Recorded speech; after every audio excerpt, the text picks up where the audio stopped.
Now, coming off of the last thing we're gonna be reacting to the genius design of Narco Submarines.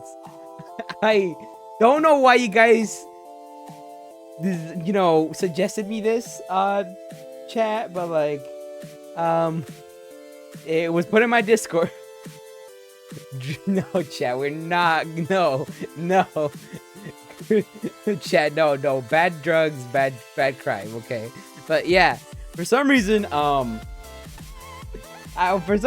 chat wants me to learn the genius design of Narco Submarines. So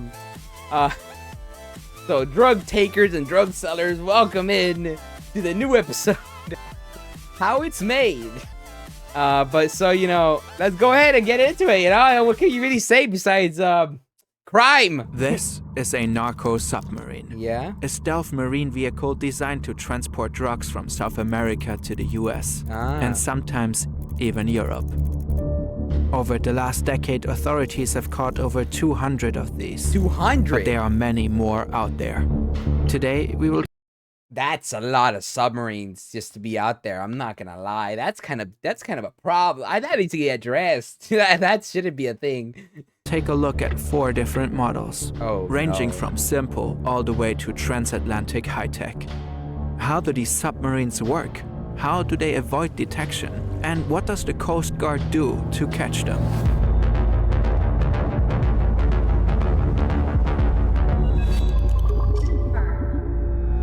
I guess. All right, let's get into this.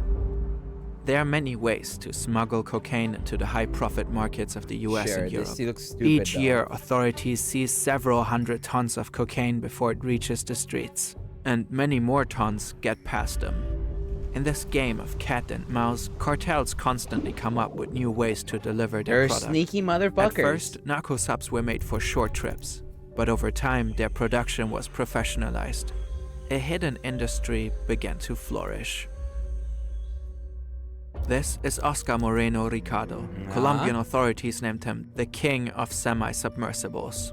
Oh, Here, deep in the dense Colombian jungle, hidden along a river, he operates a clandestine shipyard, far beyond the reach of authorities. In places like this one, Ricardo and his competitors build submarines. They can travel thousands of miles across the ocean. You know what? That's a crazy job to have. What's your job? I build submarines. For who? The cartels. Damn. Definitely not taking notes. Chad, don't take notes. Come on now. Of cocaine. These narco submarines are designed to remain hidden, but there are rare moments when we get a glimpse into their world. H.I. Sutton studies the craft of Ricardo and the others. He has dedicated his career to uncovering their secrets. He's a specialist in defense analysis and unconventional naval warfare. I see. I've been looking at narco submarines for about 15 years and keeping a database of all the incidents of narco submarines, analyzing their designs and the trends that are evolving in that space. Now, let's dive into our first sub. Man's an analysis man. This is a very typical narco submarine. They started to appear like this in the late 2000s and they're still being found today. It's roughly 14 meters in length and not a true submarine. Rather, it's a so-called low-profile vessel. The top remains visible above the waterline. Damn, alright. Some of these cost a couple millions to build, by the way, meaning big cartels can afford to build a fleet of these easily. Yeah. I think I heard a number, right? I don't know if it's right. I don't know if it was 10 or 70. But, smuggling people across the border was giving them a couple $1 billion. I don't know if it was, around 10 or, 70. It was either way, billions of dollars just to smuggle people into America. So if that side business of their business is they're giving them that money, obviously they could afford a shit ton of these. Its color blends in with the sea. Due to its low height, radar systems have a hard time detecting it. Currently, it is en route to Central America.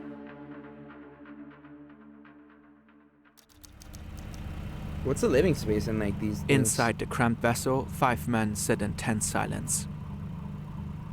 Every so often, the low hum of the diesel engine pulses through the hull as it pushes them forward at 16 kilometers per hour. 16. The sub is divided into 3 compartments. This middle is the crew area.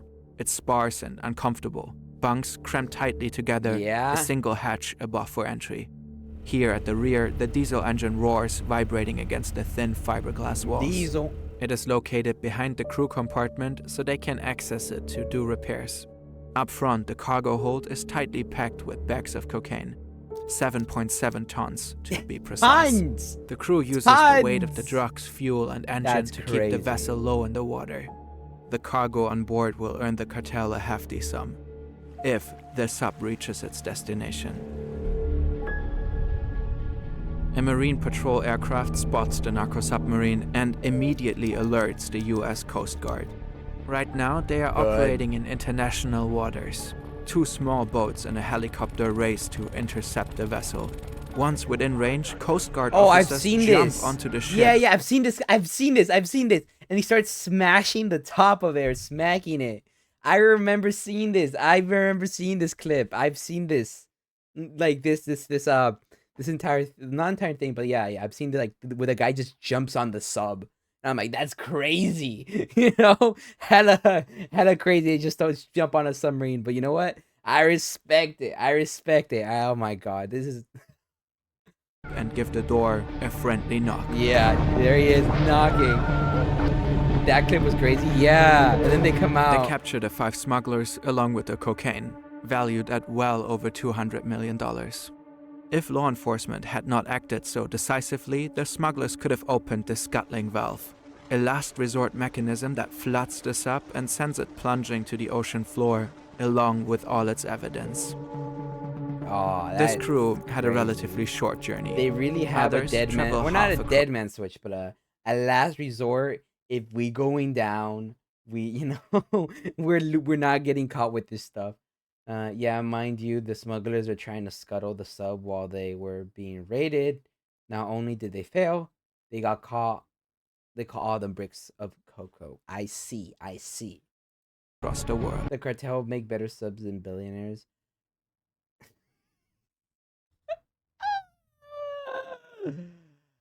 Yeah, I didn't see a Logitech controller in there either, so I didn't see a Logitech controller in there either, so damn.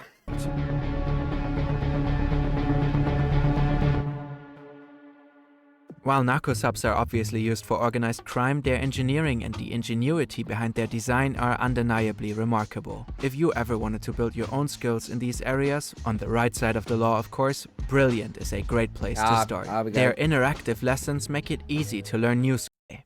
We have the sponsor. I'm not sponsored, so we're skipping. Alright, Submarine Type 2. A different part of the Amazon. A narco vessel departs near Manaus in Brazil and is making its way to Macapa, the Amazon's mouth. This semi-sub is over 20 meters long and nicknamed Che. I think I've seen pictures of this one. 3 men. Agustin Alvarez, a former Spanish boxer and captain of the vessel, and 2 Ecuadorian men. They are about to cross the Atlantic. Traveling at around 19 kilometers per hour, they will cover roughly 6,500 kilometers from the Brazilian rainforest all the way to Europe. With no GPS and only a compass to guide their way. Wow, that's It will take crazy. them about 2 weeks to reach their destination, if all goes according to plan. 2 weeks? Oh my god, and cramped? 2 weeks in a cramped space? Oh, no.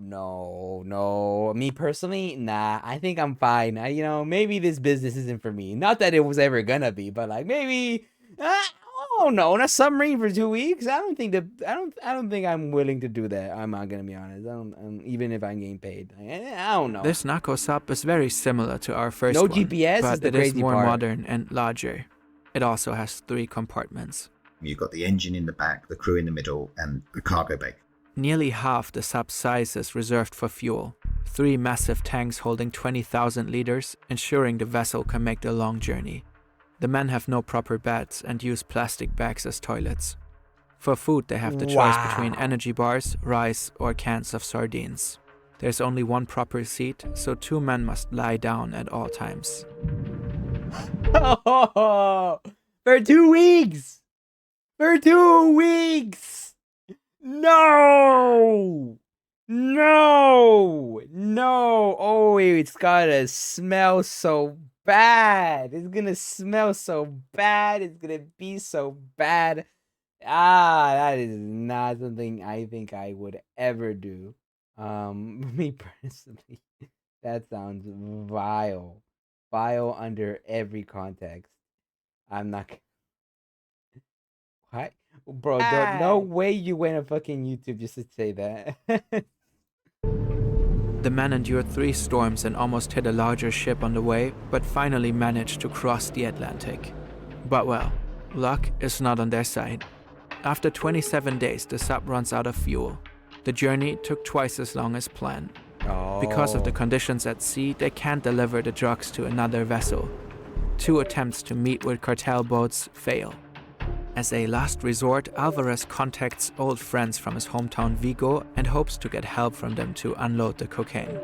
But this also fails. So they travel near the coast of Galicia and sink the vessel. Afterwards, the crew wants to flee, but law enforcement has already spotted them.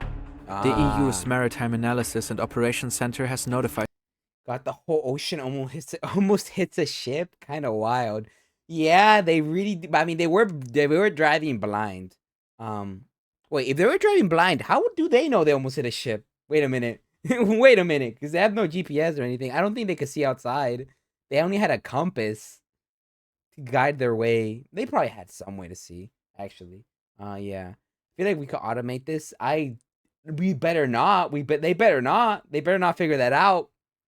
They better not figure out how to automate that. For everybody's sakes, they better not. Spain that a suspicious vessel is heading for their coast. They watch them using night vision goggles and observe their arrival in Galicia. Officials arrest the 2 Ecuadorian men shortly after the sinking. Alvarez can flee. He hides nearby in an abandoned house for 5 days and then finally gets arrested. Spanish police refloat and confiscate the sunken submarine. They find 3 tons of cocaine, worth around $100 million. Every time one of these gets caught, a cartel loses a lot of money. Reason enough to innovate. Alright, Type 3. At first glance, this just looks like a real submarine. It has the typical cylindrical shape and is around 24 meters long. This build can almost fully submerge. Only a snorkel protrudes from its top, allowing the vessel to breathe, drawing in air to cool its diesel engine and provide fresh oxygen for the crew. Okay. It also gives the vessel its name, the Snorkel Sub. Unlike most real submarines or most naval submarines, it's not built out of steel or metal, it's built out of fiberglass.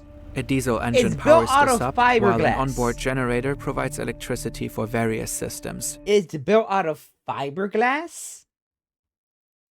Including a out of steel or metal, it's built out of fiberglass. Or most naval submarines is not built out of steel or metal, it's built out of fiberglass.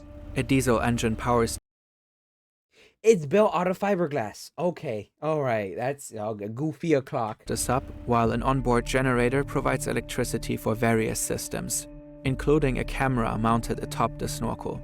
So they always have an idea of what's around them when they're underwater. Fine, I guess. Ballast tanks allow it to take in water and dive deeper when danger is spotted.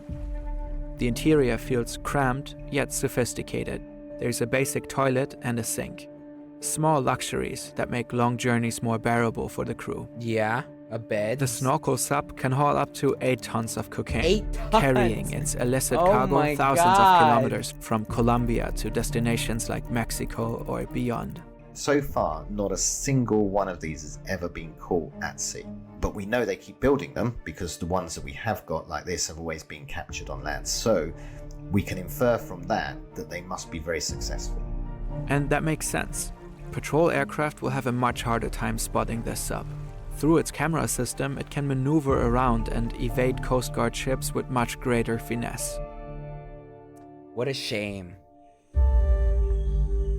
Fiberglass doesn't give off sonar. Such a complex machine. Fiberglass doesn't give off sonar signals like metal ships do. Wow, I didn't know that. Damn, these guys are innovating. They should stop. They should stop innovating. Kind of, they're kind of bad.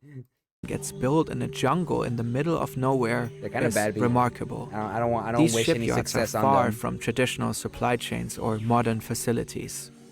Narco submarines are designed and the construction is overseen by master builders. These are artisans, very technically proficient.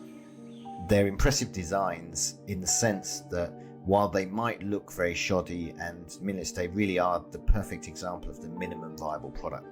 These subs need to be good enough to reliably transport extremely expensive cargo thousands of miles, but at the same time they have to be built with very basic materials.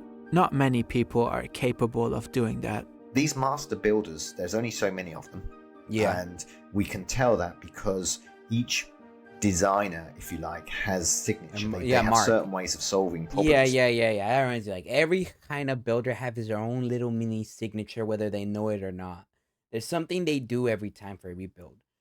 Instead of innovating into expanding there, they should innovate into making their countries a better place to live in. That's not something they're ever going to do because they're not in it for themselves. They're in it for the money. They're not in it for other people. They're in it for themselves, I mean. They're in it for themselves. And for the money. That reveal themselves in the designs. And one of these builders far outshines the rest. Oh, okay. Now that looks super... In November 2020, law enforcement stumbled upon something extraordinary in the Colombian jungle. A fully submersible, 12-meter-long narco submarine. So they found it in There's no fuel built. storage and no diesel engine in the back. Instead, the sub houses a whopping 10 tons of batteries, powering 2 electric motors. This is the peak of narco sub ingenuity. That's crazy. Construction costs roughly $1.5 million. Dive planes control the depth of the submarine. Its batteries have an estimated endurance of 12 hours. Traveling at 5 kilometers per hour, this sub could reach a travel distance of about 60 kilometers. This sub can travel neither fast nor far. But it doesn't have to. This vessel is not designed to make long journeys on its own. Do you see this little thing here? That's a towing ring. It can be attached to larger ships, allowing the narco sub to be pulled long distances undetected. When the smugglers reach their destination or Coast Guard appears, they simply unhook and continue on their own. This sub is extremely hard to detect. In fact, it has never been found in action. Authorities have only discovered this one example in the Colombian jungle, but there are most likely many more of them out in the waters. That's outrageous. We can infer that it's incredibly successful, just like the... Oh, the fact that we never found one in action is crazy. They must be so furious that thing got found. Oh, absolutely. Somebody probably got killed because of that, but like... Damn. That's a smart, innovative thing. Yeah. Wow. I can't even... They used to attach batteries to it.